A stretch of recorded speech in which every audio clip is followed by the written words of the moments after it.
నమస్తే, నా పేరు నాగేష్, ఏబీవీపీ. ఈరోజు మేడ్చల్లోని కండ్లకోయ సిఎంఆర్ గర్ల్స్ హాస్టల్లో నిన్న రాత్రి 1 గంటలకి ఈ హాస్టల్లో మెస్సు పెట్టేటువంటి ఎవరైతే మెస్సు పెట్టేటువంటి స్టూడెంట్ వాళ్ళు ఎవరైనా కావచ్చు, బాయ్స్ నైట్ 1 o'clock ఆడపిల్లల హాస్టల్ స్నానం చేసుకుంటుంటే వెళ్లి రూమ్ లో వీడియో తీయడం జరిగింది. ఆ గర్ల్స్ హాస్టల్ వాష్రూమ్స్ లలో అమ్మాయిలు చూసి భయపడి వాళ్ళు అరవంగానే అక్కడ ఉన్న వాళ్ళందరూ అక్కడ నుంచి వెళ్ళిపోయారు. గతంలో కూడా ఆడపిల్లలు స్టార్టింగ్ లో సెప్టెంబర్ లో ఫస్ట్ ఇయర్ ఆడపిల్లలు గర్ల్స్ హాస్టల్లో అడ్మిషన్ తీసుకున్నప్పుడే వాళ్ళ మీద డౌట్ వచ్చి ఎవరైతే ఇన్ఛార్జ్ ప్రీతి మేడం కి వాళ్ళు నోటీస్ ఇచ్చిర్రు.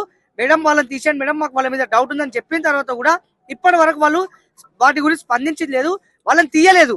అదే విషయము ఇక్కడ ఉన్న గోపాల్ రెడ్డి చైర్మన్ సార్ కి కూడా డైరెక్టర్ సార్ కూడా చెప్పడం జరిగింది. కానీ వార్డెన్ దాన్ని ఈ రోజు వాళ్ళు అక్కడ ఆ రోజు నిర్లక్ష్యం చేయడం వల్లనే ఈ రోజు ఇన్సిడెంట్ జరిగింది. ఎవరైతే ఈ నిందితులు ఉన్నారో, వీడియోస్ ఎవరైతే తీసుకున్నారో వాళ్ళని వెంటనే అరెస్ట్ చేయాలి, కఠినంగా శిక్షించాలి.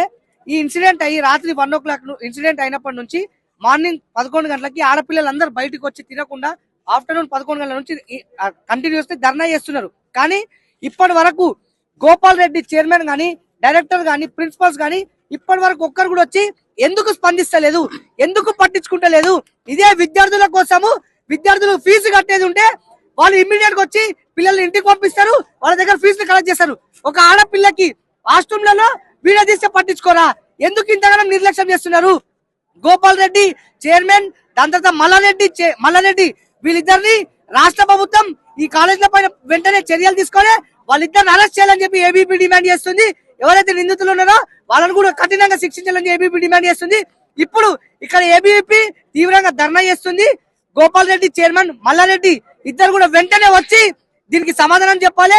డిపార్ట్మెంట్ అండ్ గవర్నమెంట్ కూడా వీళ్ళపైన కఠిన చర్యలు తీసుకోవాలని చెప్పి ఏబీపీ డిమాండ్ చేస్తుంది.